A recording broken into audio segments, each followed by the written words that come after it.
सभी का नाम बहुत इम्पॉर्टेंट होता है और ये हमारे लिए फेवरेबल है कि नहीं, ये कैसे जानें। देखिए, न्यूमरोलॉजी से आप जान सकते हैं कि आपका जो नाम है वो आपके लिए फेवरेबल है कि नहीं। इसके लिए आपको मालूम होना चाहिए कि जो भी अल्फ़ाबेट आपके नाम में है उसके न्यूमेरिकल वैल्यू क्या है, फिर आपने उसको जोड़ना है। तो सबसे पहले तो आपको जानना पड़ेगा कि इसके जितने भी हमारे जो अल्फ़ाबेट्स हैं उनकी न्यूमेरिकल वैल्यू क्या है न्यूमरोलॉजी से। हेलो एवरीवन, मैं हूँ संध्या सिंह और आप मेरा चैनल देख रहे हैं द लाइफ एडिट। और मैं इसमें बात करती हूँ न्यूमरोलॉजी की, एस्ट्रोलॉजी की, vastu, crystal healing, law of attraction और टैरो रीडिंग की। तो आज हम बात कर रहे हैं न्यूमरोलॉजी में नेम स्पेलिंग की, और जो हमारा नाम है जो हमारे लिए फेवरेबल है कि नहीं। अगर आपको पता लगता है कि आपका नाम फेवरेबल नहीं है तो देखिए ये तो बड़ा मुश्किल हो जाता है ना कई लोगों के लिए कि नाम चेंज करें। हर चीज़ में चेंज करना पड़ेगा, आधार से लेकर पासपोर्ट से लेकर ड्राइविंग लाइसेंस से लेकर हर चीज़ में नाम चेंज करना पड़ेगा। ये चीज़ पॉसिबल नहीं है। तो हम लोग न्यूमरोलॉजी में क्या करते हैं, थोड़ी सी नाम की स्पेलिंग को चेंज कर देते हैं जिससे कि उसको फेवरेबल बनाया जा सके। आपने देखा होगा कि कितने फिल्म स्टार्स हैं, उन्होंने अपने नाम की स्पेलिंग थोड़ी बहुत चेंज की है, जैसे कि अजय देवगन ने की है और इरफान खान ने भी की थी, बहुत से ऐसे एक्टर्स ने की है। तो और देखा भी गया है कि जब भी उन्होंने जब भी नाम को अपना चेंज किया, नाम की स्पेलिंग को चेंज किया है तो उनके लिए फेवरेबल ही रहा है।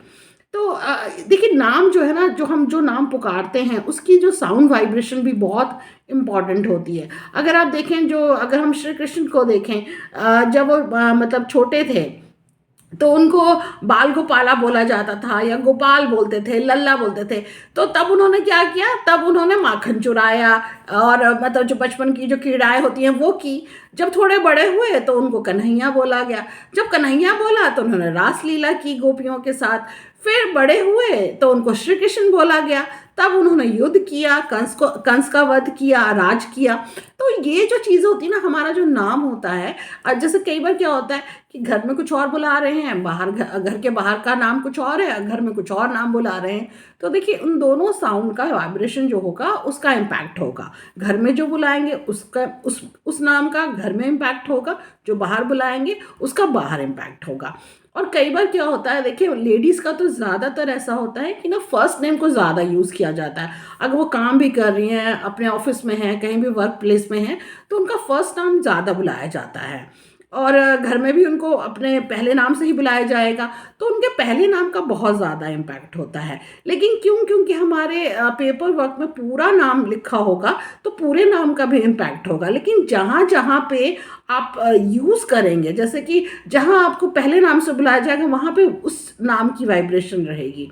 ठीक है। और तो इसलिए अगर मान लीजिए कि आपका जो फर्स्ट नेम है और वो नंबर अच्छे नंबर पे नहीं आता है, तब आपको देखना चाहिए कि आपका पूरा नाम जो है सर नेम के साथ अगर ऑस्पिशियस है तो आपको पूरा नाम अपना यूज़ करना चाहिए। और अगर कई बार ऐसा होता है कि अगर पूरा नाम अगर करते हैं और वो ऑस्पिशियस नंबर पे नहीं आता है, तो आप ये देखिए कि जो फर्स्ट नेम है आपका, अगर वो एक ऑस्पिशियस नंबर पे आ रहा है तो आप उसको यूज़ ज़्यादा करिए। तो इस तरीके से आपको नाम चेंज करने की ज़रूरत नहीं है, आप किस तरीके से यूज़ कर सकते हैं इस चीज़ का ध्यान रखिए। लेकिन इससे पहले आपको पता होना चाहिए कि आपके जो नाम है उसका नंबर क्या आ रहा है, न्यूमेरिकल वैल्यू क्या आ रही है। इससे पहले आपको जानना पड़ेगा कि जितने भी अल्फ़ाबेट्स हैं उसकी न्यूमेरिकल वैल्यू क्या है। तो चलिए कॉपी पेन निकाल लीजिए और नोट कर लीजिए कि सभी अल्फ़ाबेट्स के न्यूमेरिकल वैल्यू क्या हैं। तो सबसे पहले लेते हैं नंबर 1 को। 1 के लिए अल्फ़ाबेट्स आते हैं AIJQY। ठीक है, ये नंबर आएगा नंबर 1 के लिए। ये ठीक है, ये अल्फ़ाबेट्स जो हैं ये नंबर 1 के लिए है। अब नंबर 2 के लिए जो अल्फ़ाबेट्स हैं वो है BKR। नंबर 3 के लिए है CGLS। ये देखिए, ये पूरा डिटेल मैं डिस्क्रिप्शन बॉक्स में भी दे दूंगी, आप वहाँ भी देख सकते हैं, लेकिन मैं यहाँ पे भी आपको बता रही हूँ। अब लेंगे हम नंबर 4 को। नंबर 4 के लिए अल्फ़ाबेट्स हैं DMT। नंबर 5 के लिए है EHXN। ठीक है। नंबर 6 के लिए है UVW। नंबर 7 के लिए है OZ। नंबर 8 के लिए है PF। और नंबर 9 के लिए कोई भी अल्फ़ाबेट्स नहीं होता है। ठीक है। तो आप इस तरीके से मान लीजिए कि आपका नाम नीलम है, चलिए नीलम नाम ले लेते हैं। मान लीजिए आपका नीलम है, तो आप सभी न्यूमेरिकल देखेंगे, आप न्यूमेरिकल वैल्यू निकालेंगे। जैसे एन का निकालेंगे 5 हुआ, ई का भी 5 हुआ, फिर डबल ई लग रहा है उसमें, तो डबल ई का भी 5 हुआ। यानी कि आप एन और ई इसका 5 तीनों का 5 हुआ, 15 हो गया। फिर एल ए एम, तो एल का 3 हो गया, ए का 1 हो गया, एम का 4 हो गया। अगर आप इस सारे न्यूमेरिकल वैल्यू को आप ऐड करेंगे, जोड़ेंगे, तो टोटल आता है 23। ठीक है। तो यानी कि नीलम नाम की जो भी लेडीज़ हैं, फीमेल्स हैं, उनका जो नाम है, उनका जो नंबर आएगा, कंपाउंड नंबर, वो आएगा 23, जो कि बहुत ही ऑस्पिशियस नंबर है, बहुत लकी नंबर है, प्रॉस्पेरिटी के लिए अच्छा है, सक्सेस के लिए अच्छा है। तो ये एक अच्छे नाम पे आता है। ठीक है। ऐसे बहुत से नाम हैं, चलिए मैं 3-4 नाम आपको बताती हूँ। चलिए अब हम नाम ले लेते हैं सुनीता। सॉरी, सुनीता ले लेते हैं। सुनीता अगर आप पूरा न्यूमेरिकल वैल्यूज का निकालेंगे तो आएगा 20। देखिए 20 नंबर ऑस्पिशियस नंबर नहीं है। इसमें क्या होता है, अगर 20 नंबर जो है आपको ऑब्स्टिकल्स देता है, यानी कि आपको परेशानियां देता है लाइफ में। मतलब आपके काम तो बनेंगे लेकिन बहुत सारी परेशानियों के बाद बनेंगे। ठीक है। ऐसे ही बहुत से और भी नाम हैं, आप और भी नाम देख सकते हैं। चलिए एक नाम ले लेते हैं, ईशा, ESHA। ठीक है। ये नंबर 14 पे आता है, जो कि ऑस्पिशियस नहीं है।